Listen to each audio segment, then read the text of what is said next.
Hello and welcome to another vlogumentary filled with incredible history, captivating narratives and amazing sights. Today I'm going to take you back to when Dr. Ashraf Moussa invited us on an amazing exploration of Memphis and Saqqara, where the sands of time whisper tales of mighty pharaohs, legendary prophecies, and of course the backdrop to the monumental pyramids. Before we begin our adventure in Memphis, we uncover one of history's greatest enigmas, the search for the elusive tomb of Alexander the Great. Dr. Ashraf Moussa will guide us through the clues, legends, and historical whispers that surround this quest before delving into the heart of Egypt's ancient history capital, where history comes alive, Memphis, a city where Ramses the Great walked the earth and biblical prophecies echo through the millennia. We're about to uncover the rich tapestry of stories that shaped this ancient Egyptian capital.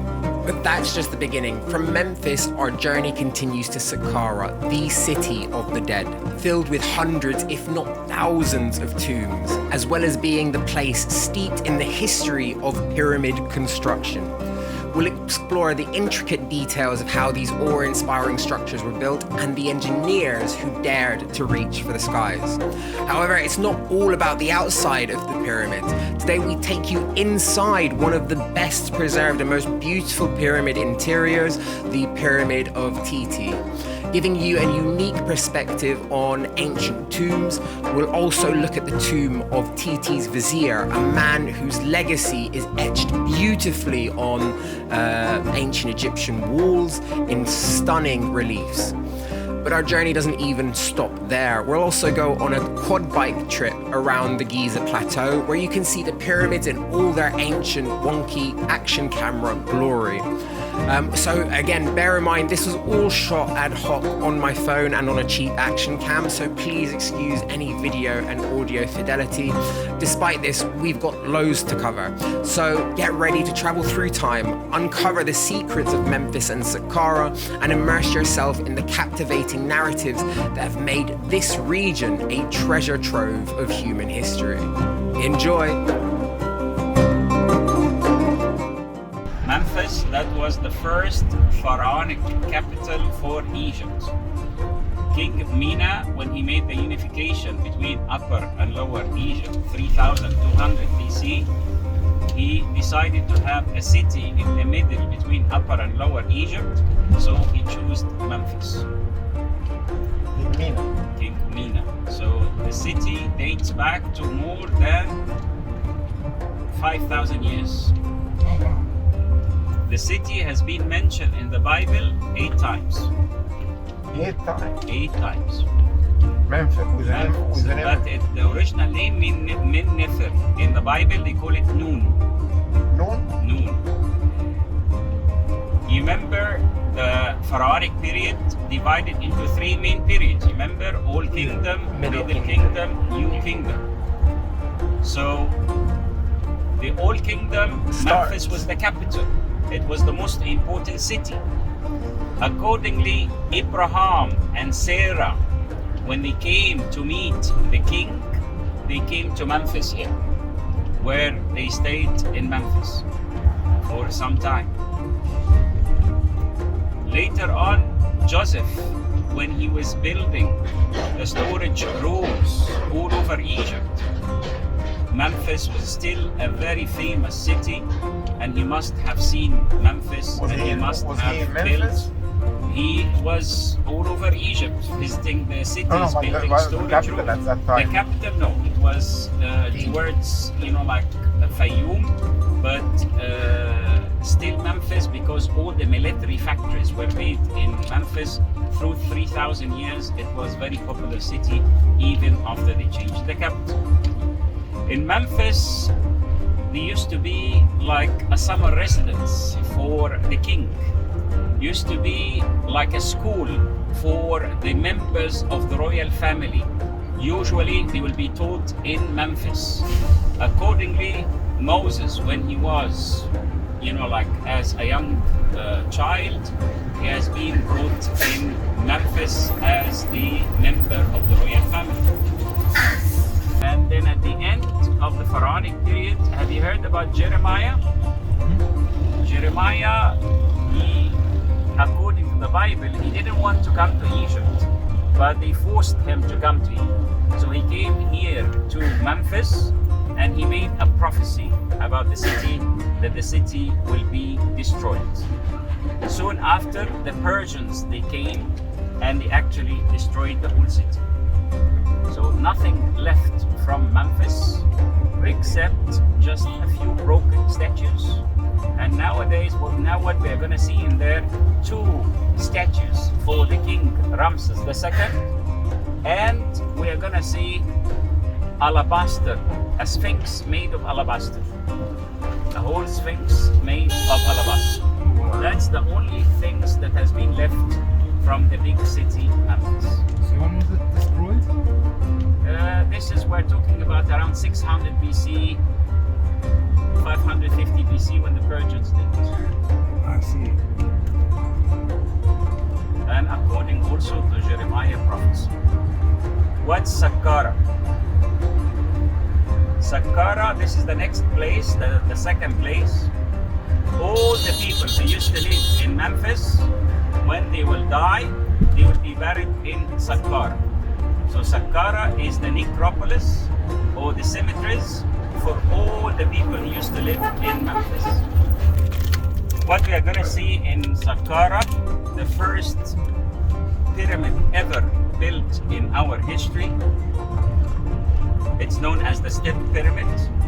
It was built by the best engineer ever in the pharaonic period. You must have heard his name before, the chief engineer Imhotep. Have you heard about him, Michael? Yes. Yeah. Imhotep? He was made famous by the movie The Mummy. Yeah, the movies. You see, all the American movies, they always The Mummy. Imhotep. My mummy returns. Imhotep. So he was a very clever engineer. Why he was very clever? Not only for building the first pyramid ever, but for the fact it is considered the first stone building in history. The whole of the building was built of stones. Before that, they had the mud brick. So for him to have a whole building of stones, that was amazing. And we're talking about 4,800 years ago. Such a long time. Almost like 5,000 years ago. The capital was changed from Memphis, but still VIPs used to live in Memphis. Accordingly, Saqqara has been used as cemeteries for all those who used to live in Memphis. At the end of the pharaonic period, who came here to Egypt? You remember? Alexander. Alexander the Great. Alexander the Great, when he came, he showed a great respect to the Egyptian culture and the Egyptian mythology.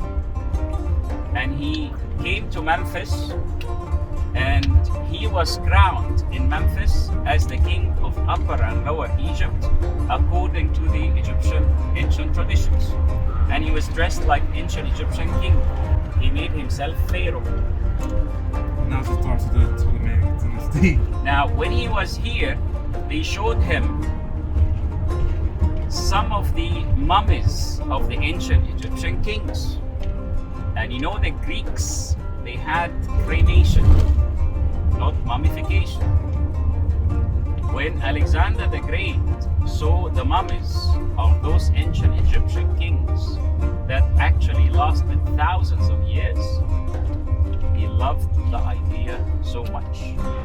So he had a quick meeting for all his army leaders, telling them, after my death, I would like to be mummified like those ancient Egyptian kings. Accordingly, when he died, you know, he died very young, when he was 32, 33 years old. Yeah. So when he died, the famous army leader who took over for Egypt, his name was Ptolemy I, brought his body all the way to Memphis. He was mummified. He was buried temporarily in Memphis until later on the big city Alexandria was finished, and then he was moved to Alexandria and he was mummified. We know in the Roman period, Roman Emperor Trajan, end of the 1st century and beginning of the 2nd, he did a trip to Egypt and he visited the tomb of Alexander the Great in Alexandria. Wow. And he took the golden crown and he put it over the mummy of Alexander the Great out of respect. And that's the last record of a visit to the tomb. The tomb of Alexander the Great. Now the tomb, we don't know where it is. It is till this moment undiscovered. And we know for a fact that a nice part of the city of Alexandria is under the water of the Mediterranean Sea. And this is, we have seen it just yesterday. In Libya, that's In right. Libya, thousands of people are under the water. More than 2,000 All people those dead. who In are Libya? in Yeah. Libya, yeah. Was it a tsunami or what? Tsunami, something like that. And heavy rains as well. But yeah, it's That's the the storm Daniel. Daniel, the storm Daniel that we are seeing here. This is now, it's coming to us now raining, but it's much It's less. yeah, it It's not has as powerful as the. So, Alexander the Great came to Memphis as well.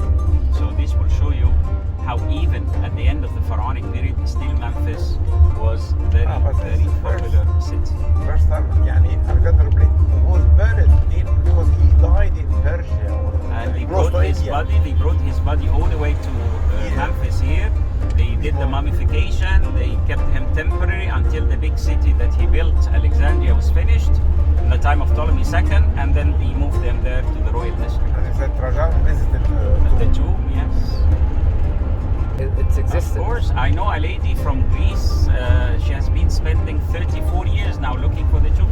Really? No luck. Wow. So one day they will find the tomb. This will be a big discovery. Also, in Saqqara, we are going to see what's very famous there, tombs of the VIPs. We call them mastaba. Mastaba, it's like one floor above the ground, and this is like a family tomb. The man and his wife and the children. So this is used as a family tomb. So we can go inside one of those mastabas and see how it looks like from inside. The other thing in Saqqara, you know the pyramids of, like the Great Pyramid of Giza and the pyramids built before that, they didn't have any decoration in the burial chambers at all. It was not the style at the time. Only later on, they started to have writings inside the burial chambers, inside the pyramids. So we can go inside one of those pyramids in Saqqara to see how it looks inside with the beautiful writing.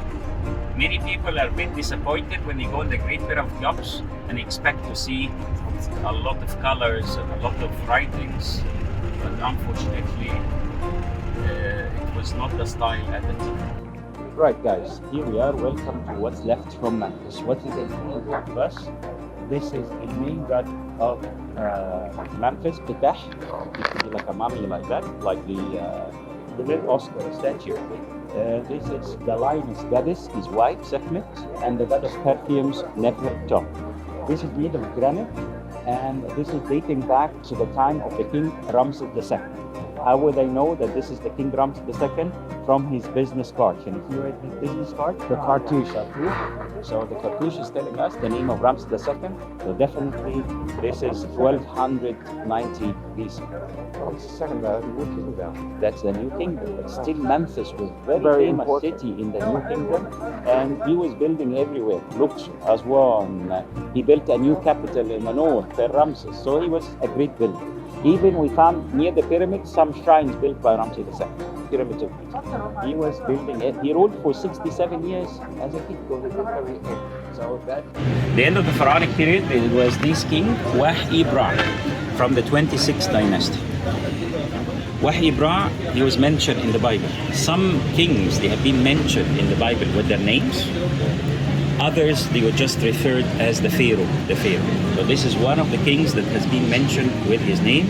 In the Bible, it's called Hufra, or here it says Wahi-Ibra. What's written here on the stone? It was written a donation. He made a donation, a piece of land given to the temple of the god Ptah. So he recorded his donation here, so it became like a document, the contract for the priests that they got that piece of land by that king and they kept it. Do you know how to read the hieroglyphic language? We have three different ways. When it is vertical lines, we read it from top to bottom. When it is horizontal like that, we see which direction of the faces of the birds and the animals, and then when I start to read, I will go opposite direction of the birds and animals. So it could be right to left, left to right, top to bottom, never ever Bottom to top. As we said, Jeremiah prophecy, the city will be destroyed. Look at the statues, they're all that Memphis was destroyed.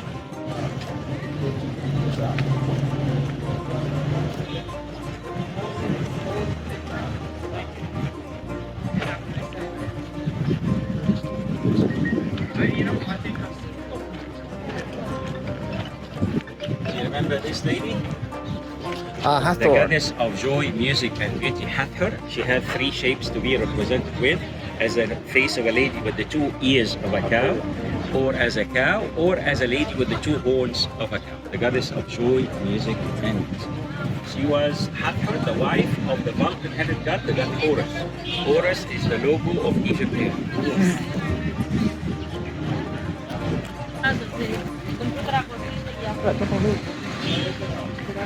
What's this? Let me tell you that this is... We don't have only one sphinx in Egypt, we have thousands of sphinxes. Every king ascended the throne was making a statue for himself, like a sphinx. The sphinx is power and intelligence. The king is super strong as a lion, so intelligent with the head of a man, so it's power and intelligence. Now, this is made of alabaster for a king. Only the kings are the only ones who will be represented with false beards to make them different than everybody else. But they had a system for the beards.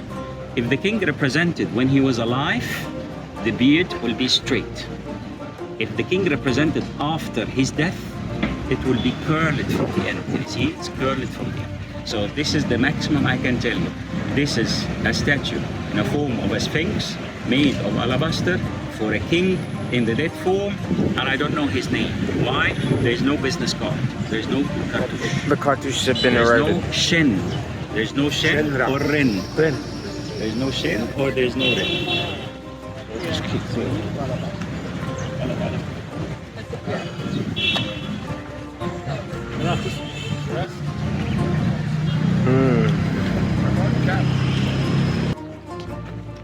This beautiful statue was found only last year. A farmer was farming in his land just about half a mile away from here, and all of a sudden he found this. But this very unlucky farmer, he never reported that he found that. And this is from the time of Ramses II, and he himself represented here. And he was trying to sell the statue. Can you see that size? Trying to sell it for 1 million Egyptian pounds. But very unlucky, he managed to sell it to a police officer. So he's now in jail. Look at the back. The names of the king Ramses II written all the way at the back.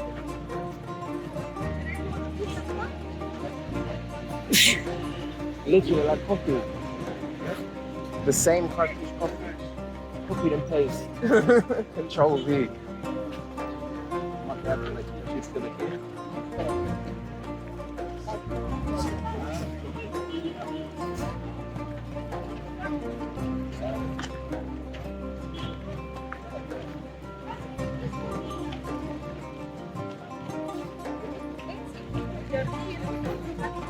Right, guys.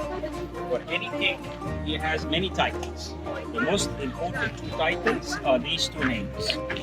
The name before being a king and the name after being a king. The birthday name and the coronation name.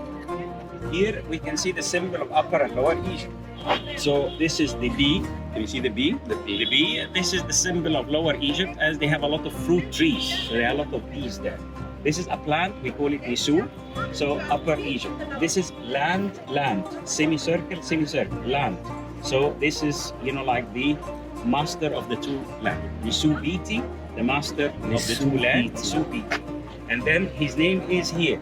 Usr, Na'at, Ra, Sitib, in Ra. Justiful, the truth of Ra, chosen by Ra. The second name will be like this. The god Ra and the duck or the geese. The duck or the geese we pronounced as S-A, Sa. Sa Ra. Sa meaning the born of or the son of. So when I say Sa Ra, meaning the son of the god Ra. Do you remember my family name? Moussa. Moussa. Remember Moses when he was a child, where he was found? The And river. the water. The word water in hieroglyphic language is the word MW, Mu. When they have seen a baby coming up from the water, they give him the name Mu, son. The bowl of water, the son of water. Will fit exactly Exodus chapter 2 when it says the daughter of the Pharaoh, she named him Musa, I drew him out of it. So the same translation in hieroglyphic fits exactly Exodus chapter 2 when it says, I drew him out of it.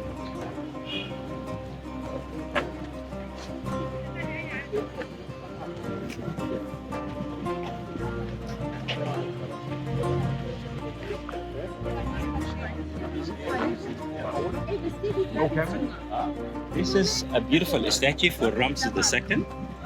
And this is made of pink granite. And you can see the traces of colors. Look at the bracelet, the left hand side has some colors. So originally it was colored.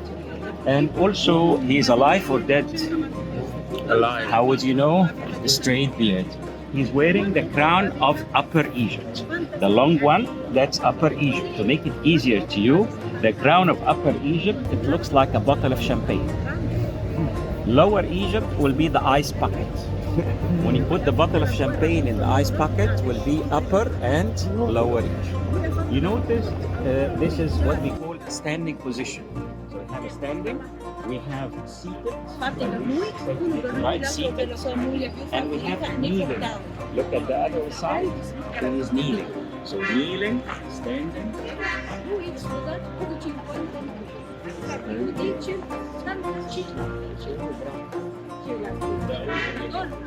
Now, give me your attention for the standing. Look at the standing. Can you see between the hands, there is no space. Between the body, no space. They wanted to make it solid and last for long. And we can see the left leg forward. Traditional left leg forward. Why is that? Could be, the story is telling us, could be to make it easier for the artist to use his right hand to keep the balance for the story. Or the most famous story, it could be an military march. You know, in the army, we always start with the Left left. forward, yeah. So for all the above reasons, the left leg forward. See the gilt and the dagger inside. Now, are you ready for the best, Michael? This one. Now, let me tell you, in 1825, we discovered in the area here 2 statues for the King Ramses II. Each statue 80 tons. Each statue 60 feet height. Oh my God. The first one was complete. The second one, the legs were broken.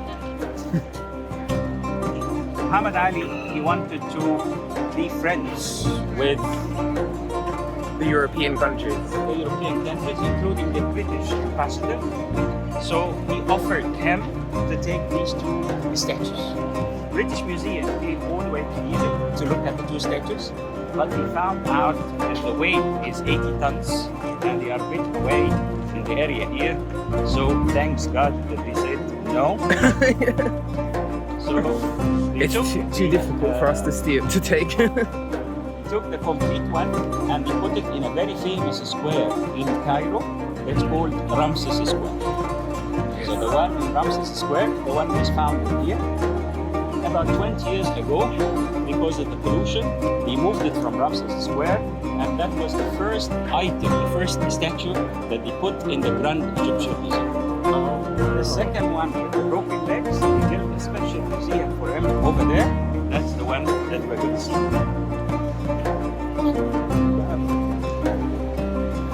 you ready to see the smallest statue? Yes.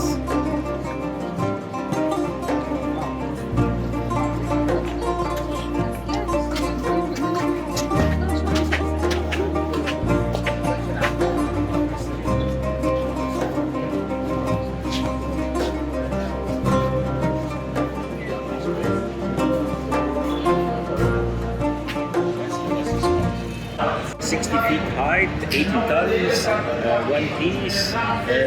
Each worker has like one side, so they have squares, and each worker, each artist will have one square to fit. So at the end, it's a teamwork. Can you see the muscles? Can you see the knees? Between the hands and the body, there's space to make it solid, last longer. Even between his hands, he should be holding something. Here he's holding royal stamp. And his name is everywhere, on the belt and the kilt inside, the dagger, the shoulders, everywhere. Yeah, his name everywhere. No one can be reused by any other king. Son of who's in wax in the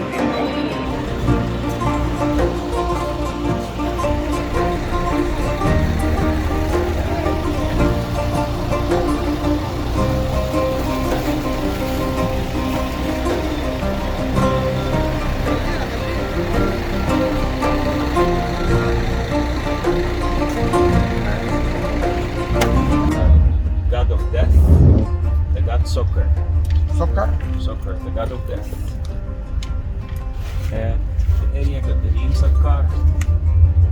Saqqara has been used as cemeteries for 3,000 years. So this was the city, and the other one was the tomb, the cemeteries, yes. The city, Saqqara, till this moment, we discovered new tombs. 2 months ago, we discovered 2 brand new tombs. And we discovered the workshop for the mummification that I told you about.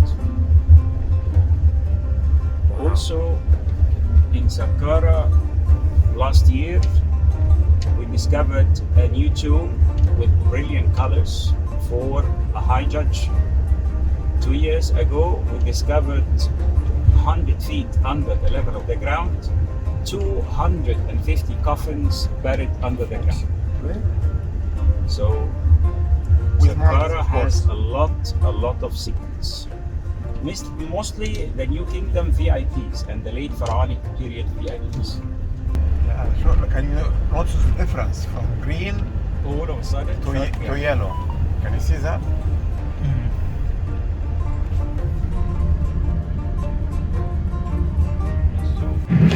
This is the first tool coming here to the right hand side.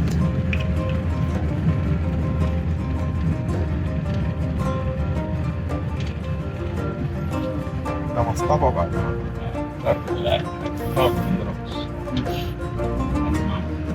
Show you the second one. The workshop. طوب نقي، طوب لبن. Wow. All these are tubes. يدلون نبلاء. Directly in front of us, a pyramid from the 5th dynasty, Unearthing, the king from the 5th dynasty. Left hand side over there, the first pyramid ever, step pyramid, 3rd dynasty, the king Zoser, built by the chief engineer Imhotep. How many steps? 6 steps. 6 steps. 200 feet height. And the burial shaft, 100 feet below the level of the earth.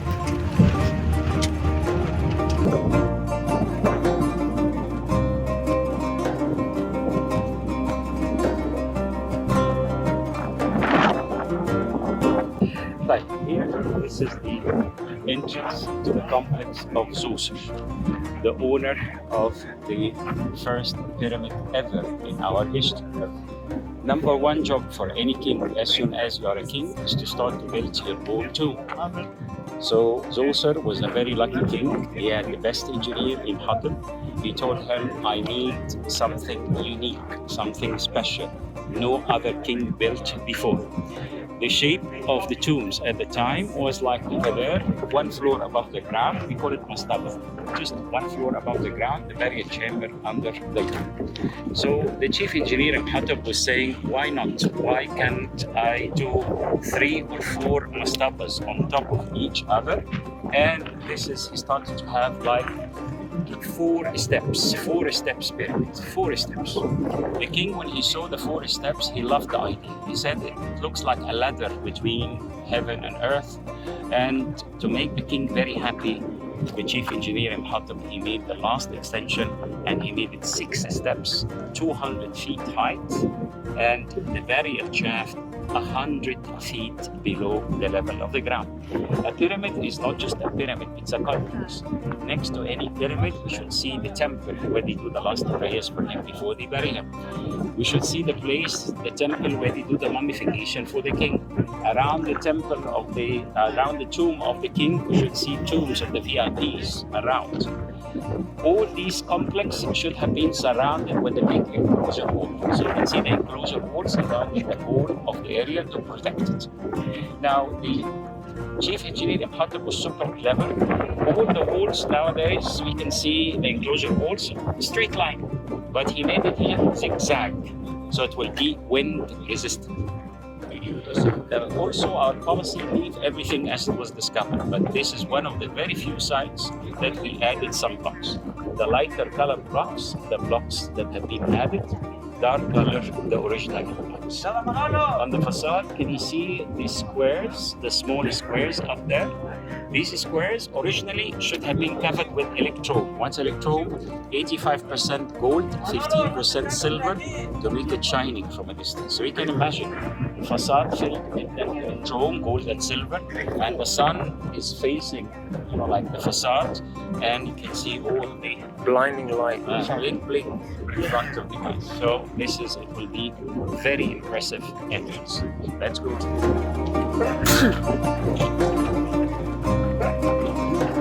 Let's see it.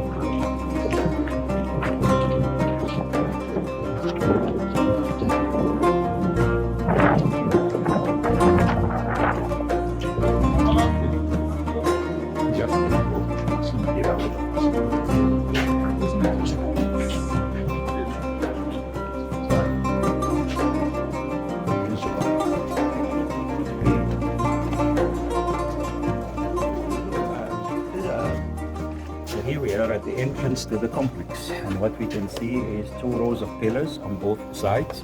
For you might look to the size of the blocks and you say, this is super small. Why did they make it small? No, for them it was not small, it was triple the size of the blocks that they had before. What did they have before? Mud brick. This size to the mud brick, it was triple, quadruple the size.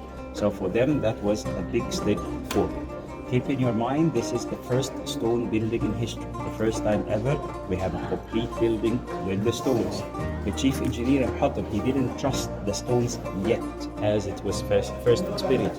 So he didn't make the round pillar here yet, but he made semicircle supported by the wall. So the wall will be supporting the pillar. That's from his point of view at the time. The shape of the pillars like the papyrus planks. Between each 2 pillars we have these niches. These niches, the number of them 42. Why 42? Because the number of the provinces for Egypt at the time, they were 42. For each province there's a local god or a local goddess. So what they're going to put on these niches, the statues of the 42 gods of the 42 provinces. So the king is passing by to his complex, just at the entrance, is getting the blessings of all the 42 gods of the 42 provinces. So how these pillars might have looked like, we have 2 pillars that they made over there to the left. Maybe all of them, they looked like the 2 that you can see to the left. Tall one. So each one of these was A statue inside. So he's getting the blessings as he's going to go in. So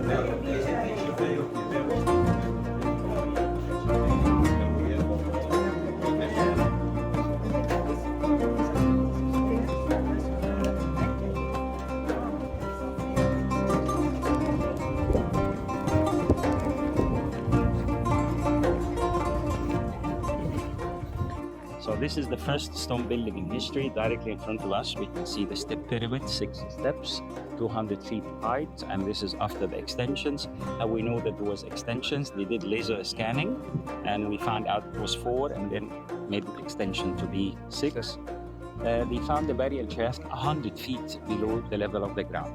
Moreover, he was a very clever engineer. He made misleading tunnels, about 3 miles, misleading tunnels for the tomb robbers. Wow. So they don't know where. So I had a guy who had a PhD in tunnels from America, and he told me it is a miracle construction to have all these tunnels under the ground. What you see above is nothing compared to what happened down there. Also, we found another shaft, burial shaft, 100 feet below the level of the ground. Archaeologists, they are saying, could be a symbolic tomb, as is the king of Upper and Lower Egypt, but it is super small. That's the archaeology point of view. When I asked that guy who had a PhD in tunnels, he told me, if we have a great project like this, step number 1 we need to do, within the area, we need to make a shaft to the depth that we are going to do, and to check the layers of the soil or the ground to know The structural integrity, integrity. So this is could be the burial shaft that they made, the same depth, the same 100 feet, to check the layers and what they are dealing with. So when they start to work, they have You need to know. what they're dealing with. Now, here in this open court, they used to celebrate a very important festival. It's called Hep-Sit Festival. Simply speaking, Hep-Sit is like re-election. But these re-election, not every 4 re-election, to be re-elected as the king again. He needed to show the public that basically he's super strong to rule again. This festival, according to the rules, should be every 30 years, 30. Physically, what he can do to show the public that he can rule for another 30 years. What do you think? Something we do till this moment. In Latin America, in Spain, Bullfighting. so you'll be over there, letter V shape, running behind the bull, killing the bull. After killing the bull, he will go to that room over there, seated in a big platform, and all the VIPs, all the chiefs of the 42 provinces, each one with a nice present, bring it in front of him, go down, Your Majesty, we accept you again for another 30 years. Because this festival, he can guarantee loyalty of the chiefs of the provinces, so he can do it not every 30, every 8 or 12, 2 or 3 times in his lifetime, whatever he would prefer. But now, what will happen if the king is very old and he cannot fight the bull? He gets someone to do it for him. Has to fight the bull. He'll use a bow and arrow. The ancient Egyptians, they were masters of chemistry. They can give the bull something to drink. The bull will be moving. As soon as the king will touch the bull will be after. Make him drunk, make him dizzy, make him not well. So in front of everybody, the bull is moving, but he is very weak. So the king can tell him. So always the king is well. So this is the importance of the book. Around the area, all around, this is where they used to have the, like the celebration, the tombs of the VIPs. A great honor to be buried live. So take your photos. After we finish here, go back to the car. I'll take you with the car to the other side to see a mastaba, to see a pyramid where you can go and see.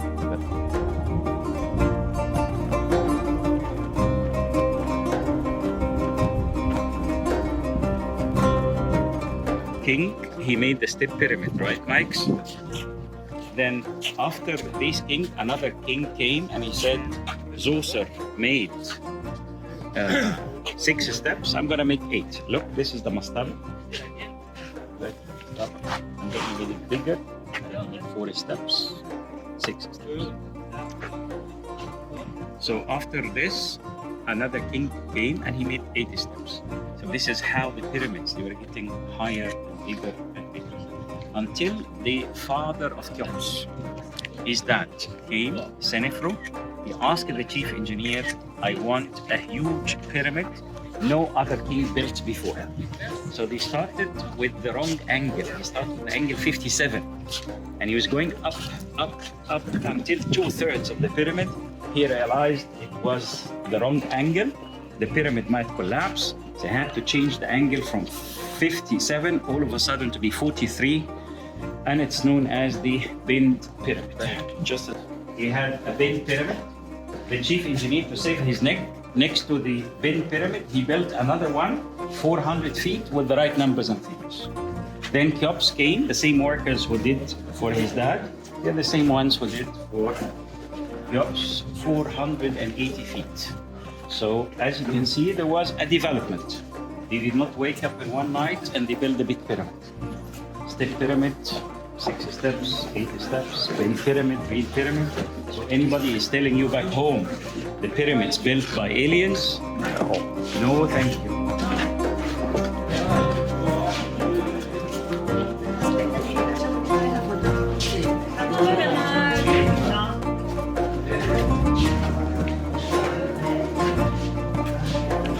The pyramid part. This is the walls of the blocks of the pyramid. Wow. Big size pyramid. This is the tomb of the first gentleman married to his daughter. The second one who bears the That's the Pyramid of Titi from the 6th dynasty. One way in, one way out. It's about 50 feet long, ending down. Then we reach the burial chamber, you can stand up.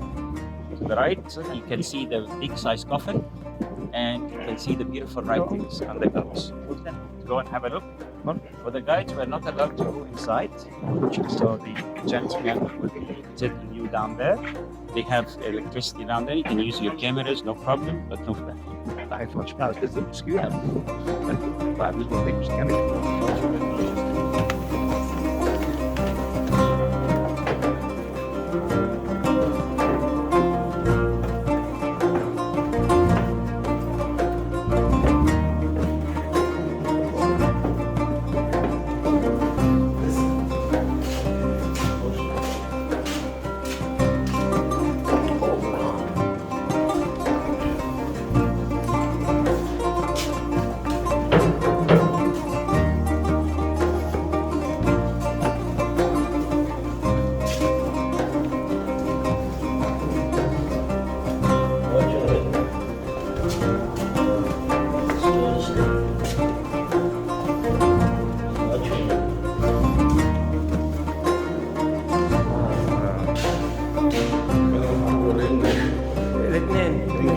English.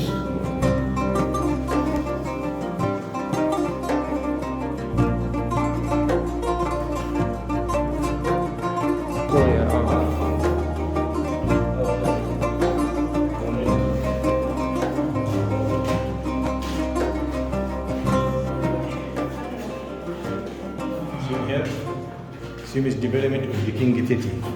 King Titi, 6th dynasty, 2340 BC before Christ. 33 tomba statue, tomba salon, tomba sarcophagus.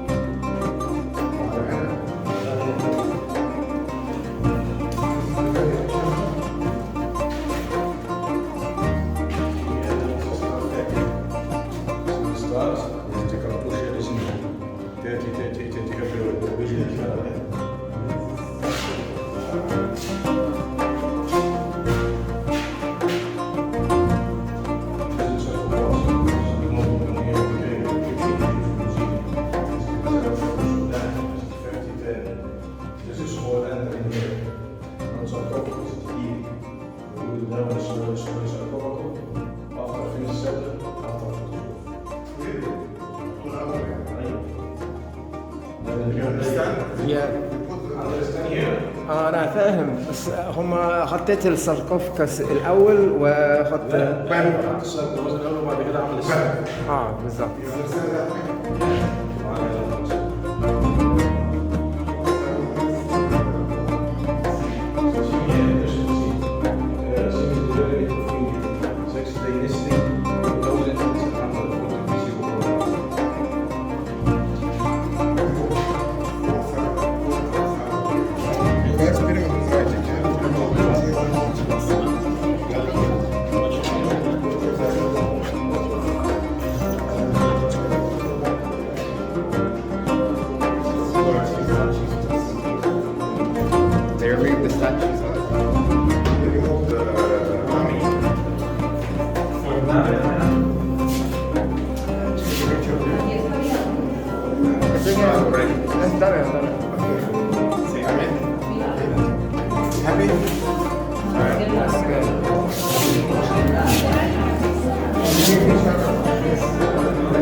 I'll go first.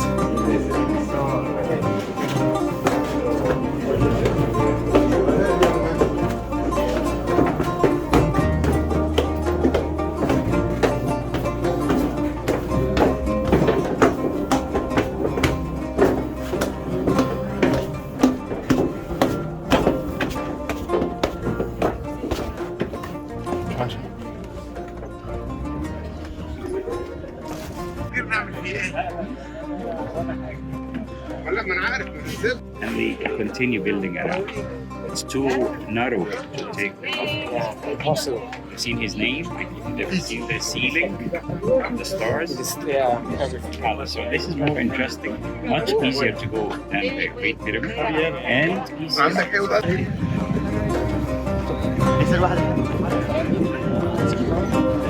One was married to the second daughter, Kajirni. You can see himself here represented on both sides as a VIP, his titles. Can you see the word Titi? Yeah. This is, you can see the word Titi. Here in the cartouche. The letter T, and then I, Titi. So he was serving in the time of the king Titi. The timing wise, 2340 BC, like 4,300 BC. Vizier. Vizier. It was vizier. Vizier. Like an advisor. Sorry, thank you. See the hippo? And you can see a hippo eating a crocodile here. Hippo eating a crocodile. Used to be hippos and crocodile, struggle between them. Look at the fishing. Look at the oaring. So this is the fish on the river Nile. I chose this one because the scenes, the quality is really nice. Look at this. This is like fishing game. You can see the guy is oaring. This is the fish. This is fishing with a net. Can you see like this Basket. basket or a net? And this is how he's clapping the net. And you can see again the different types of the fish. And we can see what here. What's this? Like a Frog. yeah. What's that? Locust. Grasshopper. And a dragon. Dragonfly. So, something very naughty. Two crocodiles having a good time together. Mating together. Now, always there used to be a struggle between the crocodile and the hippos, like a hippo eating a crocodile eating a hippo. So look at that. This is the trying to fight with each other. This is the hippo eating a crocodile here. Now, how they were taking care of the animals? This is the pig, and he is using the pig as a pet, and he's kissing the pig. That's what they do, right? They have pigs at the time. Also, look at the butterfly. Look at the frogs. And also, here, this is the talking with each other. How to let a group of bulls or cows cross the river Nile. Michael, how can you let them cross the river Nile? He used a very simple idea. What would be the idea? You'll get the baby, the calf, they tie the calf to the boat, the mother will follow the baby, and as usual, the male will follow the female, so they will cross the river. They swim? They swim. They just cross the river. So how to take it from one side to the other. See, the calf is getting milk from the cow. See that? Getting milk from the cow. And here is milking. You see milking? Till now. Milking, exactly the same traditional way. How he's carrying the lamb. So many beautiful details. For the reliefs, we have two styles. Raised, that's raised, and then we have the second style, sunk. So this is both will make a good pictures. That's the raised. Wow.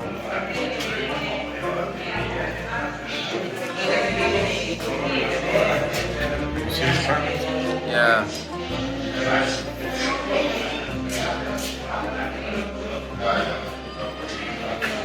This is one of the pillars here. And this is inside the tombs. They used to have false doors. These false doors, they make it for the spirit when it comes and goes, that will come through the false doors. Look at the details here. Look at the offerings. You can see the many different vegetables, fruits, animals, And look at these animals. Look, this one is looking down. This one is looking backward. This one is just fell down. This is jumping up to eat. So as if he got like a video camera and he got a lot of details, or I got a photo and he took a lot of the details of the daily life scene, bringing all these offerings to the tomb. This is original colors. These colors are 4,300 years old. The sand and the hot weather have helped a lot to keep it in this excellent condition.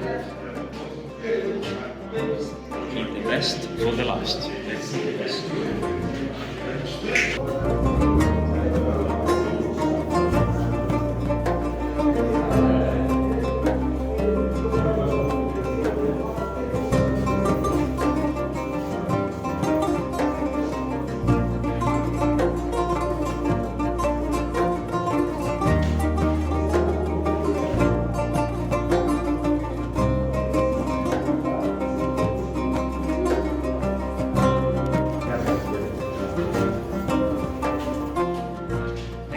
This is original colors. Everything is original. You are in Saqqara, you're not in Hollywood, so everything is real. This is the Kajuni, the owner of the tomb, with all those bringing the offerings, and they are bringing him the jars of the essence of perfumes. They are bringing him the best quality of linen. And he mentioned this top quality of linen.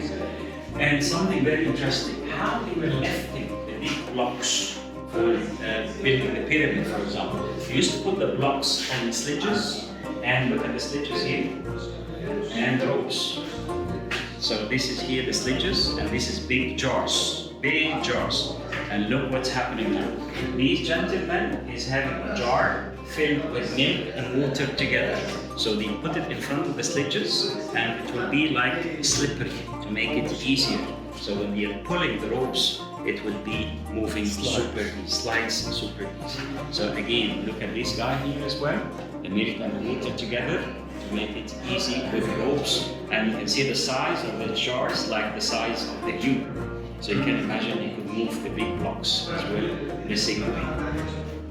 Sometimes they have rolls of papyrus, but this is a very, very, very good document how they were moving the blocks, as you can see. So Kajimni, as you can see, the people everywhere, original colors, 4,300 years old. Kajimni, the one married to the daughter of the king Titi, 6th dynasty. These two, more or less, the time of Abraham. Wow. And one of his titles as a high priest. The high priest will be wearing leopard skin. You see the leopard skin? So he'll be wearing the leopard skin. Some traces of colors as well.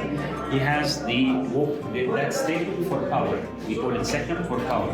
If you have been in Sudan, till this moment, they have like all the president, they have that stick. This is for prestige or power. So this is again a lot of the offerings all the way around. I've been to a small village before in Egypt. Have you heard about feeding the ducks? Look at that. So here these guys, they are feeding the duck. You see the duck holding the duck in their mouth? So this is feeding the duck and feeding the animals, how they're taking care. Look at the artist, how he's representing each bird. One is looking down, one is looking up, one is cleaning itself, one the wing up, one the wing down. So there's so many different actions. This is like a big net. So this is sometimes they make a big net with the ropes. When all the birds come inside, then they pull it. So this is how they were catching the birds. So there's feeding the animals, and this is Kajuni, as you can see here, very clear, represented in the largest scale, watching and listening to the reports from those who are bringing the offerings. Look at the fish here, bringing the fish. Look at the size of fish, they're putting the fish here. You see the fish and what's the fish? They're bringing the fish as well in baskets and ropes like that.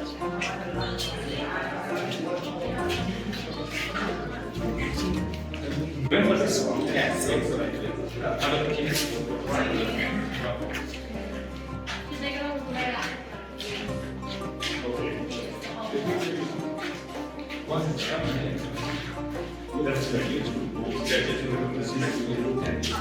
Clapping hands, you can see clapping the hands, and then you can see the dancers. Look at the fitness. You can see the fitness.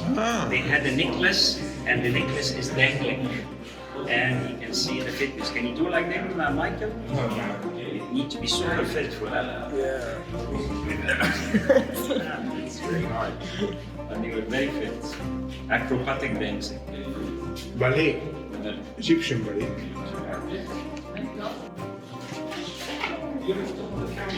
Clapping hands, and that is it.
So as our journey through Memphis and Saqqara comes to an end, we hope you've enjoyed this immersive experience through Egypt's ancient wonders. Today we've unveiled stories of pharaohs, prophecies and pyramid builders, taking us deeper into the heart of Egyptian history. We'd obviously like to express our huge and heartfelt gratitude to Dr. Ashraf Moussa for sharing his expertise and guiding us through all of these remarkable sites. Remember, the sands of history may cover the past, but narratives etched in stone endure, waiting for curious minds like yours and mine to discover. So if you've been inspired by our journey and wish to explore more of the world's captivating stories, hit the subscribe button and ring the notification bell, and we'll continue to uncover hidden gems and forgotten histories, one adventure at a time. Until then, keep exploring, keep discovering, and keep embracing the rich tapestry of the world's past and present. Thank you.